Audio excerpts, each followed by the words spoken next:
consommateurs pour pas qu'il y ait de changement de langue du fait de l'accueil. Si on se fait servir, on commence à se faire servir en anglais, souvent le consommateur va suivre. Et c'est l'autre enseignement du dernier rapport de l'Office, une montée de l'indifférence devant l'emploi de l'anglais. En 2012, à Montréal, 55% de la clientèle éprouvait des sentiments négatifs quand elle était accueillie dans une autre langue que le français. Cette proportion était de 40% en 2023. Chez les jeunes de 18-24 ans, l'indifférence est plus marquée si on compare par exemple à l'ensemble de la population ou aux 55 ans et plus. La langue d'accueil, c'est symptomatique de tout ce qui se passe tout autour. C'est juste la pointe de l'iceberg. Il faut s'indigner de ce qui se passe, sinon on est en train de s'effacer nous-mêmes. Elle n'est pas seule à s'indigner devant ce recul du français dans l'espace public. D'autres font des liens avec les récentes fermetures de classes de francisation des immigrants. D'ailleurs, on est en train de se tirer une balle dans le pied. Sur le plan de la croissance économique, on est en train de se tirer une balle dans le pied. On est en train de perdre de la main-d'œuvre qualifiée. Donc moi, j'ai plusieurs anciens élèves qui m'ont dit « J'en peux plus, c'est fini, je pars en Ontario ». Montpalia, elle, n'a pas l'intention de lâcher après avoir attendu près d'un an pour son cours de francisation. Et elle peut compter sur sa collègue, même si... Elle parle français, mais je sais pas, elle parle vite.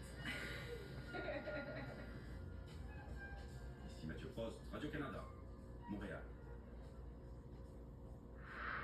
On poursuit la discussion avec Michel Leblanc, président et chef de la direction de la Chambre de commerce du Montréal métropolitain. Monsieur Leblanc, bonsoir. Bonsoir, M. Roy. Bon, l'accueil, est-ce que ce serait pas normal et bien qu'il y ait davantage d'accueil en français? Tout à fait, tout à fait.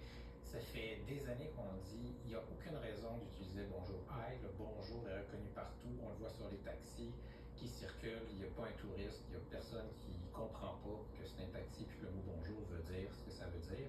L'accueil, c'est une chose.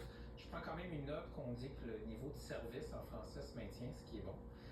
Mais ce qui m'inquiète le plus là-dedans, c'est l'exigence qu'ont les francophones d'être servis en français, d'être accueillis en français.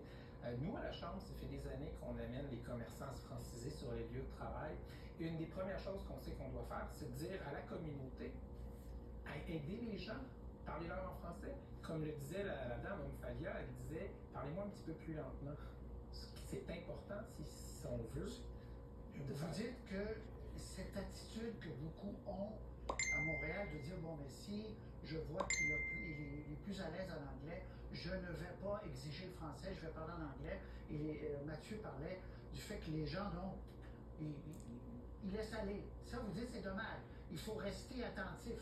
Mais il y a peut-être aussi un effet de génération. On est de plus en plus bilingues. Nos jeunes, on le dit, c'est les jeunes, ils sont très bilingues. Donc, que ça les fatigue moins d'être accueillis en anglais ou en tout cas dans un mode bilingue, ça peut s'expliquer par le fait que jadis, on ne comprenait même pas l'anglais. Maintenant, on le comprend, donc ça nous fatigue moins. Alors là, on doit passer au deuxième niveau. C'est-à-dire, si on veut préserver le français en Amérique du Nord, à Montréal, au Québec, il faut que ça se passe en français. Et souvent, la perception, c'est que le milieu des affaires n'en est pas conscient. Moi, j'ai le milieu des affaires en est conscient. Le milieu des affaires voudrait former son personnel. Dans bien des cas, quand on a un petit commerce, c'est difficile. Alors, je retiens aussi la dame qui dit les cours en français, c'est prioritaire. Bon. Alors, qu'est-ce que la Chambre de commerce offre